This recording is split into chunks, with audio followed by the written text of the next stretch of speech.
Hello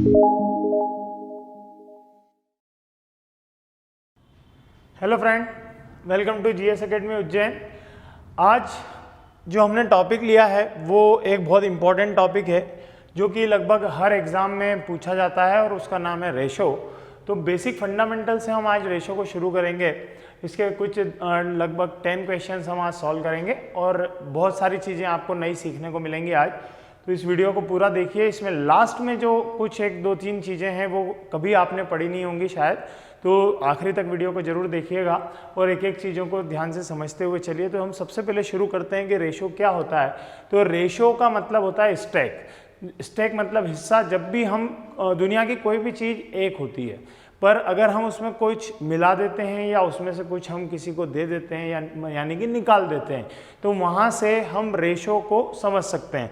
जैसे कि suppose एक एग्जांपल ले रहा हूँ छोटा सा मैं, उसके बाद हम क्वेश्चंस पे आएंगे। जैसे सपोज करिए आपके पास 1 लीटर मिल्क है, तो ये 1 लीटर मिल्क अभी क्या है, पूरा ओरिजिनल मिल्क है। पर अगर आप इसमें क्या ऐड कर देते हैं, वाटर ऐड कर देते हैं, तो अगर आप इसमें वाटर को ऐड कर देंगे तो ये मिक्सचर बन जाएगा। तो मिक्सचर हो जाएगा ये किसका, मिल्क और वाटर का।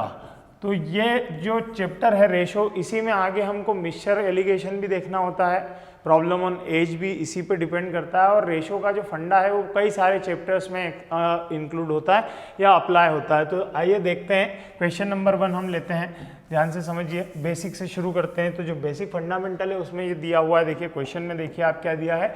A/B की वैल्यू दी है आपको 2/3, जबकि B/C की वैल्यू दी है आपको 2/5। और आपसे पूछा है कि ABC का रेशो क्या होता है। कई सारे लोगों को ये आता होगा बनाते, फिर भी मैं आपको बताता हूँ। देखिए किस तरीके से करते हैं, ध्यान से देखिएगा। सबसे पहले लिखिए A/B जो आपको यहाँ दिया है, और आपको टोटल रेशो पूछा है ABC का, तो हम यहाँ पे लेंगे ABC। अब हम यहाँ पे लेते हैं A और B का रेशो कितना दिया है, 2/3, तो यहाँ हम लेंगे 2, यहाँ हम लेंगे 3। फिर यहाँ पे B और C का रेशो कितना दिया है, 2/5 दिया है। तो B के नीचे लिखिए आप 2, C के नीचे लिखिए आप 5। अब आपको क्या करना है, ये चीज़ यहाँ से आप ध्यान से समझिएगा।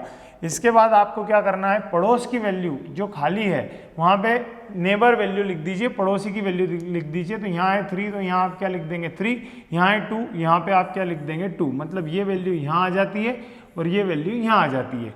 अब सिंपली आप क्या करेंगे, इसको मल्टीप्लाई कर दीजिए। जब आप इसे मल्टीप्लाई करेंगे तो आपको डायरेक्ट आंसर मिल जाएगा। तो यहाँ आ जाएगा 4 रेशो, ये हो जाएगा 6 रेशो, ये हो जाएगा 15। अब लास्ट में एक चीज़ और चेक करना होती है कि अगर ये जो नंबर्स है ये किसी कॉमन नंबर से अगर एक साथ कैंसिल हो जाते हैं तो हम उसे कैंसिल करेंगे, अदरवाइज उसे कैंसिल नहीं करेंगे। जैसे 4 और 6 तो 2 से कैंसिल हो रहा है, पर 15 2 से कैंसिल नहीं हो रहा है। वैसे ही 6 और 15 3 से कैंसिल हो रहा है, पर 4 3 से कैंसिल नहीं हो रहा है।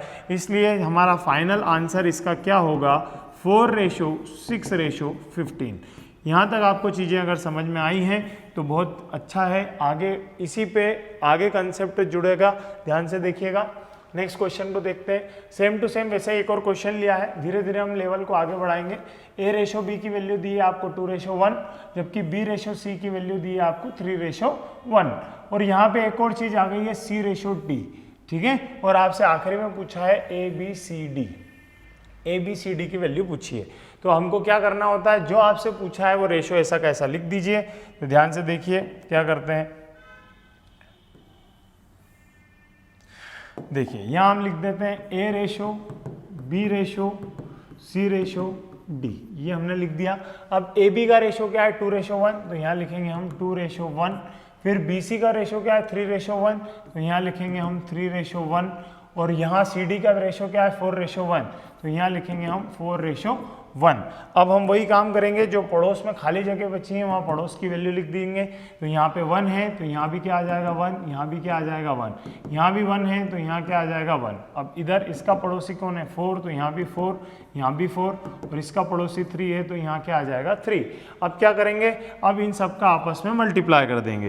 तो देखिए मल्टीप्लाई करने के बाद क्या रिजल्ट आते हैं, तो देखते हैं। ये हो गया 6, 6 चौक 24, 24, 4 तिया 12, 4 एकम 4, और यहाँ पे 1। अब देखिए 4, 12 और 24 सभी 4 से कट जाएंगे पर 1 नहीं कटेगा। ठीक है, इसलिए आपको अब काटने की ज़रूरत नहीं है, यही आपका आंसर है। ध्यान रखिएगा इस बात को कि सारे नंबर किसी एक नंबर से कटना चाहिए, अदरवाइज ऐसा नहीं कर सकते आपकी इन 3 नंबर को आपने 4 से डिवाइड कर दिया और रेशो कुछ और बना के लिख दिया और लास्ट में 1 पुट अप कर दिया। कैसे कर सकते थे, कुछ लोग गलती कर सकते हैं, 4 से इसमें डिवाइड करेंगे तो क्या आ जाएगा 6, ये आ जाएगा 3, ये आ जाएगा 1 और यहाँ भी वो 1 लिख देंगे। अगर आप ऐसा लिख देते हैं तो ये गलत हो जाएगा, सारी मेहनत आपकी लास्ट में खराब हो जाएगी। तो ध्यान रखिएगा इस टाइप को इस तरीके से सॉल्व नहीं करना है। नेक्स्ट देखते हैं क्वेश्चन। देखिए अब एक प्रोपोर्शन नाम की चीज होती है। प्रोपोर्शन में क्या होता है, यहाँ पे देखिए आपको क्या दिया है 5:15 और 8 क्वेश्चन मार्क आपसे पूछा है। इस टाइप का क्वेश्चन आपको रीजनिंग में भी मिलता है कभी कभी। तो 5:15 और यहाँ पे लिखिए 8:x। ठीक है, यहाँ पे आपसे क्वेश्चन मार्क पूछा है, क्वेश्चन मार्क की जगह क्या लिखेंगे हम, x लिखेंगे। तो देखिए इसको बोलते हैं आर्यन रेशो। यहाँ से आप डायरेक्ट देखिए कि यहाँ पे 5 से 15 कैसे आ सकता है, तो आप देखेंगे कि 3 का मल्टीप्लाई करने पे 15 आ जाता है। तो डेफिनेटली यहाँ पे भी 3 का मल्टीप्लाई कर दीजिए आप। तो 3 का मल्टीप्लाई जब आप यहाँ करेंगे तो 8 दिया कितना आ जाएगा 24। तो इस तरीके से आप देख रहे हैं बहुत सिंपली इसका आंसर कितना आ गया 24। क्लियर हुआ ये। इसको बोलते हैं आर्यन रेशो। जो ऊपर से नीचे का रेशो बनता है वही रेशो इस साइड भी ऊपर से नीचे का बनता है, that is called Aryan ratio. आगे अगला क्वेश्चन देखते हैं 6, 9, इसको भी लिखते हैं हम। तो 6/9 इज इक्वल टू 10/x। अब देखिए यहाँ पे आप देख के नहीं बता पाएंगे क्योंकि पिछले क्वेश्चन में तो देखिए क्या हुआ था, पिछले क्वेश्चन में 5 का डायरेक्ट मल्टीपल मिल गया था आपको 15। तो आपने देख के बोल दिया था कि 3 मल्टीप्लाई करेंगे 5 में तो वी विल गेट द 15। तो यहाँ पे भी 3 से मल्टीप्लाई कर दिया था।